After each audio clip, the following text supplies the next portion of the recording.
Subject ম্যাপিংয়ে ফল প্রস্তুত করায় কোনো পরীক্ষার্থীর ফেল করার সুযোগ থাকছে না। ফলে 14.5 লাখের বেশি পরীক্ষার্থী এসএসসি ও সমান পরীক্ষায় উত্তীর্ণ হবে। অর্থাৎ সকলকেই পাস দেওয়ার জন্য শিক্ষা মন্ত্রণালয় থেকে কাজ করা হচ্ছে এবং কেউ সাবজেক্ট ম্যাপিংয়ে ফেল করবে না, এটাই এখানে একদম স্পষ্টভাবে বলা হয়েছে।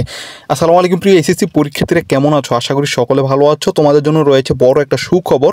আমরা এই সুখবরটা হচ্ছে একটা নিউজ পেপার থেকে পেয়েছি। নিউজ পেপারে একদম স্পষ্টভাবে বলা হয়েছে যে সাবজেক্ট ম্যাপিংয়ের মাধ্যমে কোনো শিক্ষার্থী ফেল করার কোনো সুযোগ থাকছে না এবং 14.5 লাখেরও বেশি শিক্ষার্থী হচ্ছে তারা পাস করবে।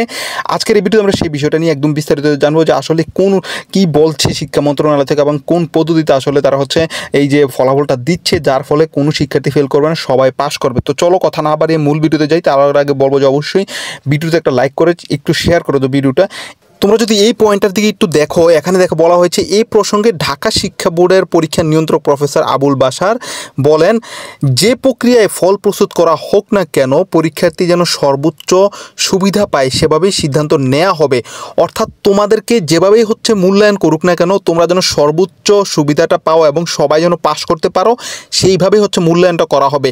তবে একটা কথা এখানে বলে যে মূল্যায়ন নিয়ে কিন্তু অনেকগুলো পরিকল্পনা চলছে, এখনও পর্যন্ত হচ্ছে ফিক্সড হয়নি যে কোনভাবে মূল্যায়ন করা হবে এবং তোমাদেরকে সর্বোচ্চ সুবিধাটা কিভাবে দেওয়া যেতে পারে। তবে খসড়া অনেকগুলো হচ্ছে আমরা জানতে পেরেছি, সেগুলো নিয়ে হচ্ছে পরে অন্য একটা ভিডিওতে কথা বলবো। তবে তোমাদের জন্য সুখবর এটাই যে তোমাদেরকে সর্বোচ্চ সুবিধাটা দিয়ে এখানে মূল্যায়ন করা হবে এবং সবাই যেন পাস করে সেটাই তারা হচ্ছে এখানে নিশ্চয়ন দিবে। তো এইভাবে হচ্ছে তোমাদের মূল্যায়নটা করা হবে। তবে এখনও পর্যন্ত ফাইনাল যেহেতু হয়নি, তবে আজকের মধ্যে হয়তো বা একটা ফাইনাল রিপোর্ট আসতে পারে, কারণ আজকে হচ্ছে গতকালকে ছুটির দিন ছিল, আজকে হচ্ছে অফিস ডে। সো আজকে ইনশাল্লাহ একটা হচ্ছে আপডেট আসবেই। তো তোমরা একটু ধৈর্য ধরে থাকো, আমাদের সাথে একটু কানেক্ট থাকবো, চ্যানেলটাকে সাবস্ক্রাইব করে রাখো। ইনশাল্লাহ আপডেটটা আসলে তোমাদেরকে জানাবো। তবে আশা করব এবং ইনশাল্লাহ তোমাদের একটা ভালো একটা সংবাদ আসবেই আসবে। এই ছিল এই ভিডিওতে, সবার জন্য দোয়া রেখে শেষ করছি ভিডিওটা। সবাই একটু সাবস্ক্রাইব করে রাখো, অবশ্যই ভিডিওটা শেয়ার করে দাও। সকলকে ধন্যবাদ। আসসালামু আলাইকুম।